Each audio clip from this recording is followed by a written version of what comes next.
आदिवासी मुलींच्या विक्रीबाबत झी 24 तासनं उघडकीला आणलेल्या ऑपरेशन सैतानची भाजप आमदार राजू तोडसाम यांनी कौतुक केलंय। आदिवासी विकास विभागाने या प्रकरणात गांभीर्यानं लक्ष घालून योग्य ती कारवाई करणं गरजेचं असल्याचंही आमदार राजू तोडसाम यांनी म्हटलंय।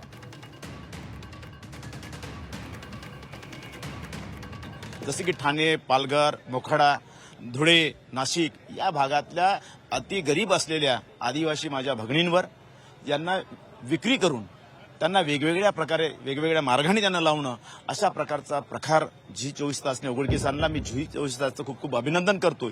एवढंच नव्हे तर ज्या ज्या लोकांनी या रॅकेटमध्ये सहभाग घेतलेला असेल, ज्या लोकांचा या ठिकाणी मोठ्या प्रमाणावर सहभाग होऊन ज्या आदिवासी मुलींची विक्री करत आहे, ज्या आदिवासी मुलींना कुठे कामाच्या निमित्ताने नेत असेल, कोणी लग्नाचा आमिष लावून नेत असेल, कोणी वेगवेगळ्या मार्गाने नेत असेल आणि त्या गरीब असल्यामुळे त्यांच्या गरिबीचा थट्टा करण्यासाठी त्यांच्या गरिबीचा गैरफायदा घेऊन ज्या मुलींवर अशा प्रकारचा अत्याचार करत आहे, या अत्याचार करणाऱ्या रॅकेट जी कुठली टीम असेल, जे काही लोक असतील त्या सर्व लोकांवर कारवाई झाली पाहिजे।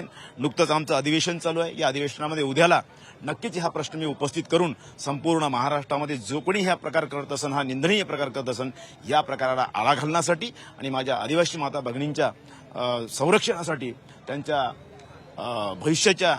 भविष्याचं संरक्षण करण्यासाठी नक्कीच हा प्रश्न उपस्थित करणे अनिवार्य आहे असं मला या ठिकाणी सांगावंसं वाटतं।